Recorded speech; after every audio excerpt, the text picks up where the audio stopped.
Hey, salut tout le monde, c'est MaxDev, j'espère que vous allez bien. Et aujourd'hui, on se retrouve pour l'émission Quoi de neuf chez Meian, l'épisode 2.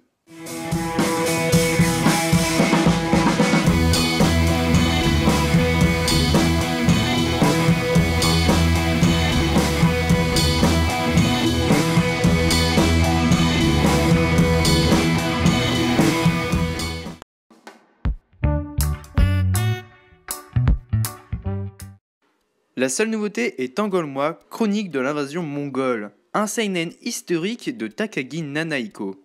Un manga achevé en 10 tomes au Japon, et en France, nous avons les 2 premiers tomes disponibles. L'histoire nous parle de Jizanburo Kuchi, un samouraï exilé à Tsushima, où il est chargé par la fille du gouverneur, Terui, de défendre l'île des Mongols. Un manga avec de nombreux retournements de situation à la Kingdom, mais avec un style graphique assez original, mais pas déplaisant. C'est un manga qui se lit plus ou moins vite. Ça dépend des personnes. Donc nous allons passer désormais aux reviews.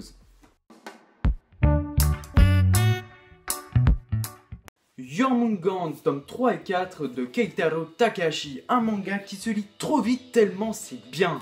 Ah, sûrement mes tomes préférés depuis le début de la série.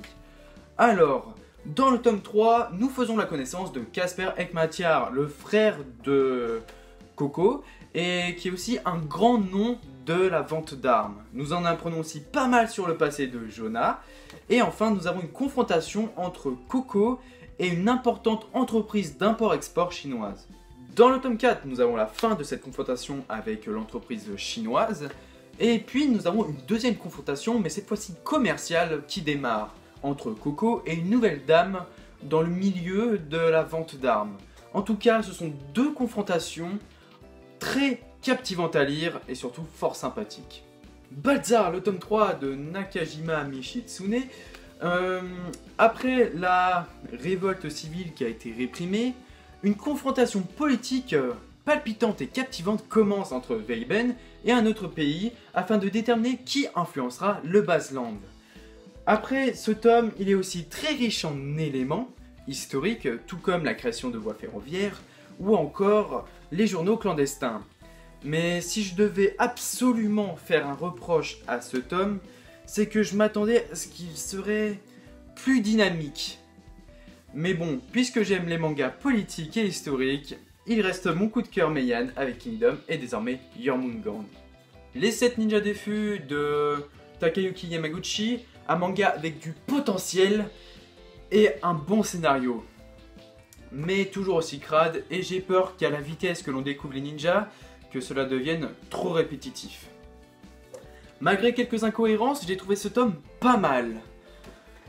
Durant une longue confrontation entre le ninja numéro 1 et l'hermaphrodite en 2 temps, nous avons finalement la confirmation que l'hermaphrodite est le 4e ninja. Puis nous faisons connaissance avec le ninja numéro 5, avec un clin d'œil à Shiguri que j'ai trouvé forcément très cool. Et puis dans le prochain tome, nous continuerons de faire connaissance avec le ninja numéro 5. Et enfin, Kingdom, les tomes 27, 28, 29 et 30 de Yasuhisa Hara. Alors, c'est toujours la guerre entre la coalition et Kin qui continue.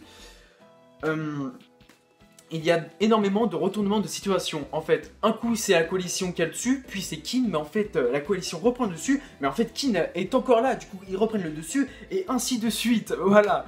Et surtout, il y a énormément de personnages importants qui meurent. Donc, malgré qu'ils étaient attachants et que ça m'ait brisé le cœur, je pense qu'on peut conclure que Kin n'abandonne pas, mais Riboku a encore quelques tours dans son sac. Normalement, le mois de décembre, s'il n'y a pas de problème, on devrait avoir le dénouement de cette guerre. La première box de la réédition de Eureka, qui devait sortir en octobre, a finalement été décalée en décembre avec toutes les autres sorties, mais toutes les autres sorties avec la box de Eureka ont été décalées le 15 janvier 2020. Donc permettez-moi, en janvier, nous retrouverons Jormungand tome 5 et 6, Egrégor le tome 4, Eureka box 1 avec le tome 1 jusqu'au tome 10, Balzar le tome 4, les ninjas défus le tome 4 et enfin Angolmois le tome 3. Nous arrivons au terme de la vidéo, j'espère que vous aura plu. La question grattage des commentaires, cette fois-ci ce sera Si Meian devait acquérir absolument les droits d'un manga non disponible en France, ce serait lequel? Bon, sinon, c'était MaxGa, on met la main là, et on se retrouve en janvier pour l'épisode 3. Bye!